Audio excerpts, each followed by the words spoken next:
Last year, my ex-wife had an affair and decided to leave me. Oddly enough, I felt a sense of relief when it happened.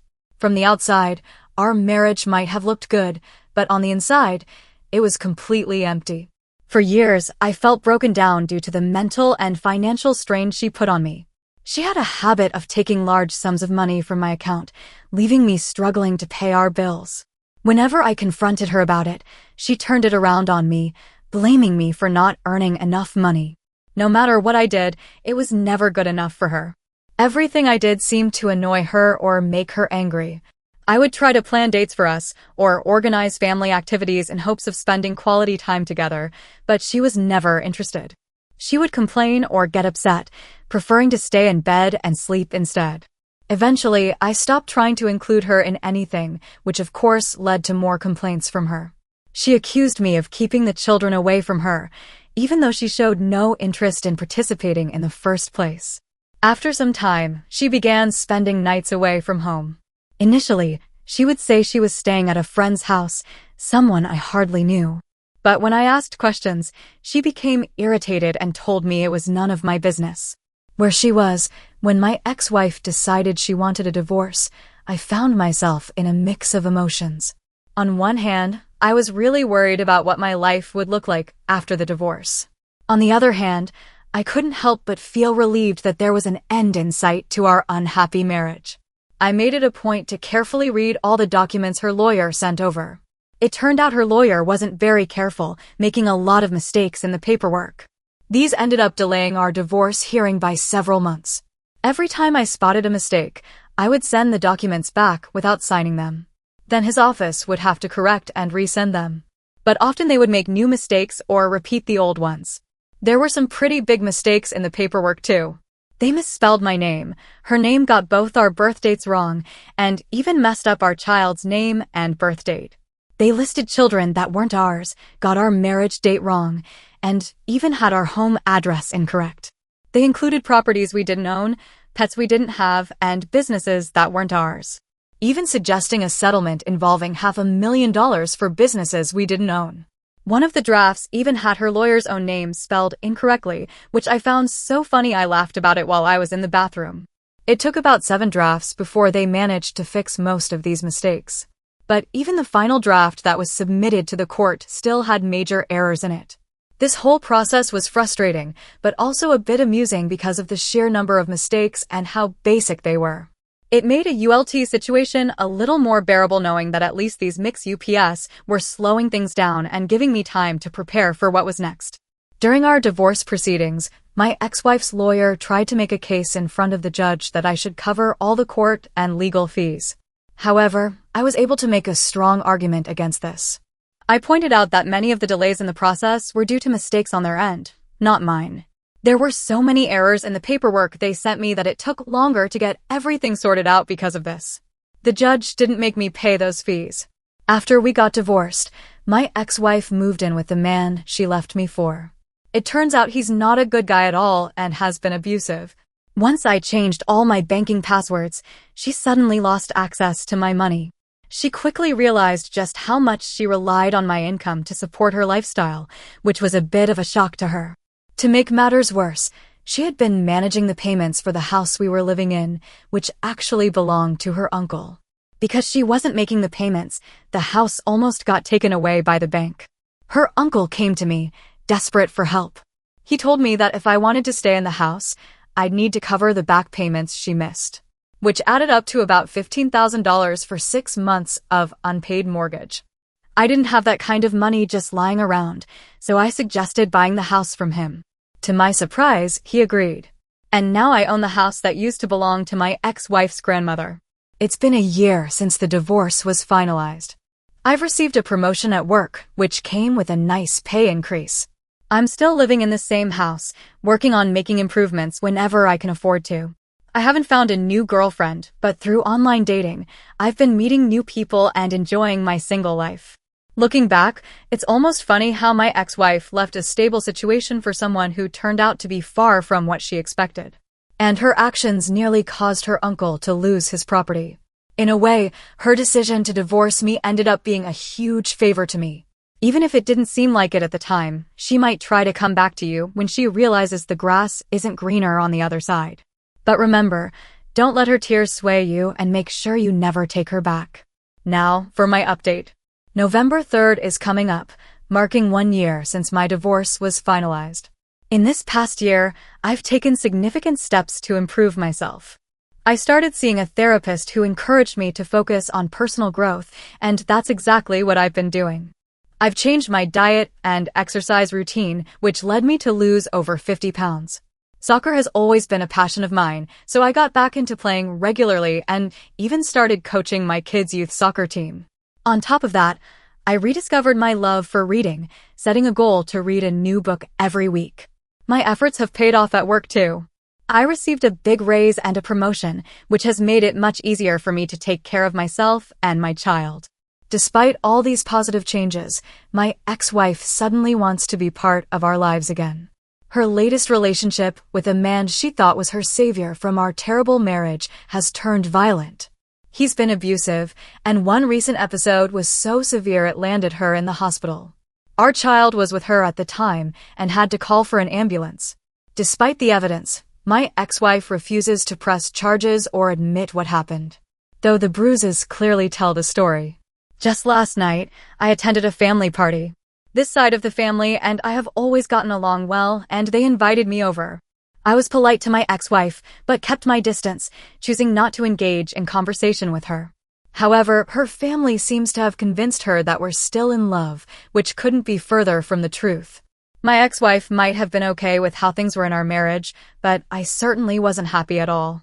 I became so withdrawn and unresponsive, almost like I was just there as another source of money for her. In the last 2 years we were together, she emotionally and financially took advantage of me. During our final year as a married couple, she was cheating on me with another guy. Every time I tried to talk to her about her affair, she denied everything and would run off to his place. When I finally caught her red-handed, she blamed me, saying it was because I wasn't supportive enough. But the truth was, I was giving her all my earnings after paying our bills. I hadn't even bought myself new clothes or shoes for years because of how tight money was. Then, out of the blue, she turned up at one of the soccer games. After the game, she asked me if I was ready to move back in with her. I was totally taken aback and asked her why on earth I would do something like that. She launched into this whole story about how we're still in love, we have a kid together, and how it would be better for our child if we raised them together. I had to tell her straight that I don't have any love or trust left for her at all. I even reminded her that she still owes me over $1,100 for fixing her car. Her response was that she'd pay me back if we moved in together. That's when I couldn't hold back and just burst out laughing so hard that I doubled over. Seeing me laugh, she started crying, which honestly just made me laugh even harder. Maybe it wasn't the kindest reaction, but after everything I've been through and all the effort I've put into bettering myself, the idea of going back to her, the very person who caused me so much pain, just seemed like the worst possible decision. My child still holds a lot of affection for his mother, and I would never do anything to damage their relationship. I believe if there's any turning away to be done, she'll manage that on her own with her actions. The idea that she suggested we move back in together took me by surprise.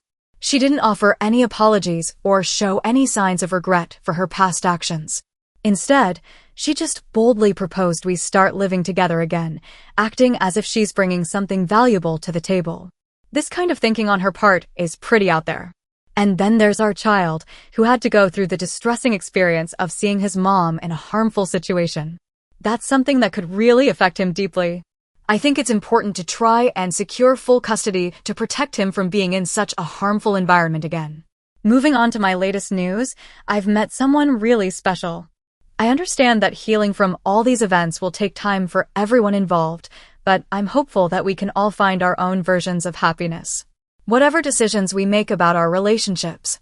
This past year has been a roller coaster for me. I celebrated the first anniversary of my divorce on November 3rd. Since then, I've been focusing on self-improvement through therapy and I've been dating. I've met some fantastic women and, admittedly, a few that weren't a great match for me. Just this Monday, my ex-wife came across a Facebook post from my girlfriend. Sure. Cher had shared some photos from a wonderful trip we took together over the weekend.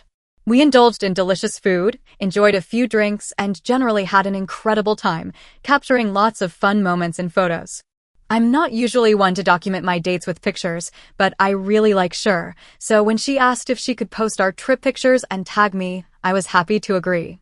I was pretty sure sharing those photos would stir up some drama, but the reaction I received from my ex-wife and her family was astonishingly intense. Let me give you a bit more background to paint the whole picture. My ex-wife was unfaithful for over a year before we officially ended our marriage. She was seeing someone else even before we separated and moved in with her boyfriend. While our divorce was still being processed, now we've been divorced for a year. Throughout our marriage, my ex-wife was both emotionally and financially manipulative and harmful towards me. Unfortunately, she continues to be abusive. But after I posted those photos, she dropped to an entirely new level of hostility and disrespect towards me. On Monday, she twisted the story to make it look like I was the one who had been unfaithful. She complained about how shameful it was for me to humiliate her by sharing pictures on social media where I'm seen with other women. She accused me of being selfish and insensitive for not considering her feelings and labeled me a coward for hiding that I'm seeing other people. She even claimed that by my actions, I've destroyed any hope of us ever getting back together, saying that any love she still had for me was killed off by what she called my cheating ways. The whole time she was making these accusations, she was on the phone, shouting and berating me. Meanwhile, I couldn't help but find the irony of her claims hilarious.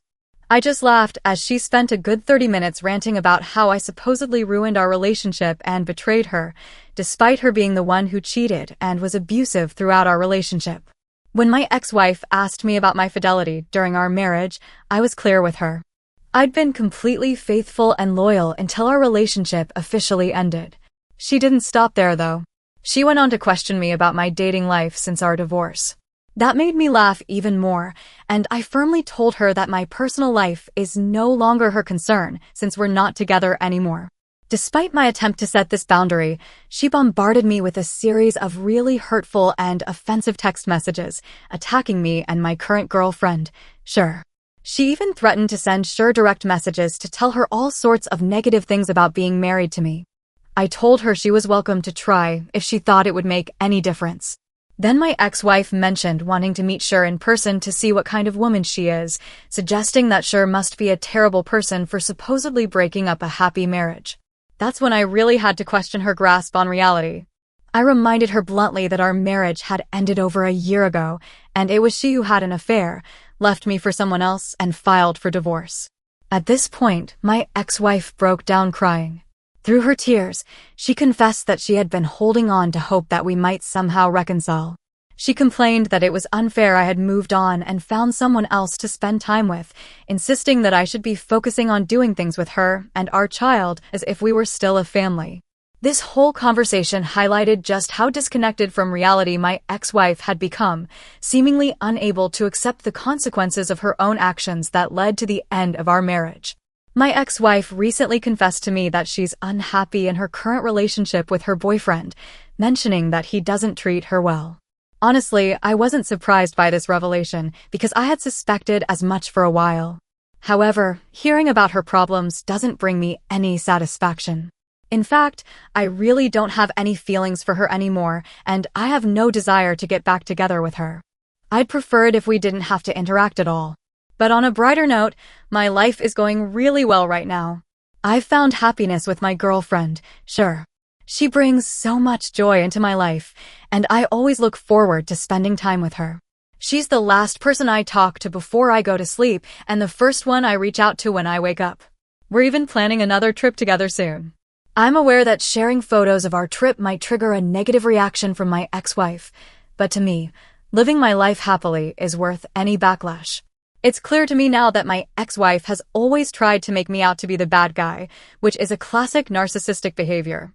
To those giving me advice, you're right. I should keep our interactions strictly about our child and avoid getting dragged into long, pointless conversations with her. And yes, I'm prepared for the possibility that she might try to spread lies about me. But I'm focusing on moving forward positively.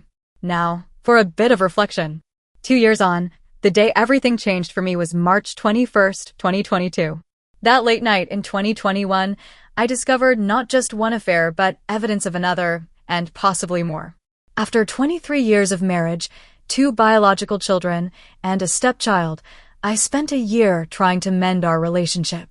But her ongoing issues with mental health, PTSD, substance abuse, and secretive behavior, like finding a second phone she was using, made it impossible to continue trying to reconcile. The final straw in my marriage came when she fired a gun into my side of the bed. That terrifying moment made me decide to end things once and for all. I filed for divorce in April, and by June, it was all over. The relief I felt was enormous. It was like I had been given a second chance at life. Up until that point, I hadn't fully grasped just how much stress and fear I had been living with. Looking back, I can see all the mistakes I made after discovering her betrayal. I reacted all wrong. Instead of taking time to process everything, I rushed into trying to fix our relationship without addressing the underlying issues.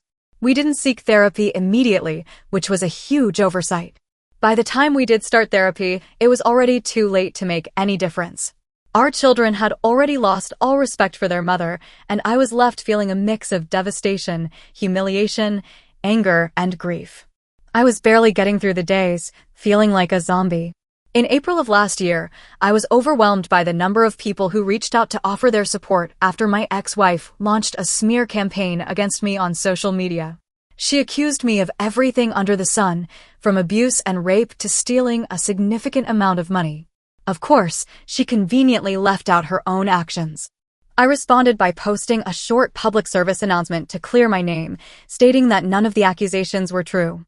I understood if some people felt they needed to distance themselves from me, but I also hoped others would be willing to give me the chance to prove my innocence. Meanwhile, I focused on improving myself. I got in shape, dropping from 250 pounds to 185. I also made a significant career move, taking on a new role that came with a promotion. I had plans to enjoy a summer of revenge by casually dating through phone apps. During this time, an old high school classmate reached out to me. She lived far away and was going through a similar breakup, having discovered her partner's betrayal about 6 months after mine. We started checking in with each other regularly, offering support and understanding. When I had to travel to Knoxville for work, we found ourselves texting one night, catching up and sharing our experiences. I had been looking forward to experiencing some live music during my stay, talking up how exciting the 2 nights ahead of me were going to be. But contrary to what I initially thought, my summer didn't turn out to be filled with a series of casual flings as I had playfully imagined. Instead, what unfolded was a summer filled with beach outings, live music, tours of distilleries since she really enjoys whiskey, and simply having a great time, the likes of which I hadn't experienced in years. As summer transitioned into fall, our relationship deepened. We got to meet each other's families, spent Thanksgiving with her family, celebrated Christmas together, and even took a trip to Las Vegas to enjoy a long weekend over the Super Bowl. All these experiences brought us closer. Now, as I celebrate my 52nd birthday, I find myself genuinely happy. The last couple of birthdays were pretty rough, but this one feels special and exciting because she's on her way to move in with me. She's a nurse and managed to quickly find a job in my city here in the South. She's decided to keep her own house and let her daughter rent it out. If a friend were in my situation, I might have cautioned them that it's too much too soon, but for us, it just feels like the right move. We're not rushing into marriage or anything like that. We're just 2 people who are tired of trying to match our schedules and missing out on time together. We're moving in together to see if our relationship is as strong as we believe it to be. On this forum, a lot of people talk about karma or getting revenge on their exes. In my case, my ex still sends me drunk texts often, saying she wishes we were still together. It's a mix of apologies and blaming me for our breakup. Half the time she's sorry, and the other half she still thinks everything was my fault. But the truth is, I'm much happier now without her. I'm less stressed, and I've met someone incredible. She's amazing, way more than I ever expected to be with, and she's really into me. Even though I sometimes worry it's too good to be true, so in a way, I feel like I've already gotten the best kind of revenge by just living my life well. My message to you all is that even though what happened to you because of your spouse or partner was devastating, it's possible to move past it and find happiness again. Sometimes they don't realize the good thing they had until it's gone, but once you're on the other side, you might see that you're actually better off. I shared my story to inspire you not to give up, no matter how tough things get. It's never too late to make a fresh start. Remember to put yourself first and have faith in your ability to recover and thrive. Things really can improve. I managed to start anew at 50, proving it's possible at any age. And that wraps up today's update. If you're following along, don't forget to like and subscribe so you won't miss future stories. Until next time, goodbye.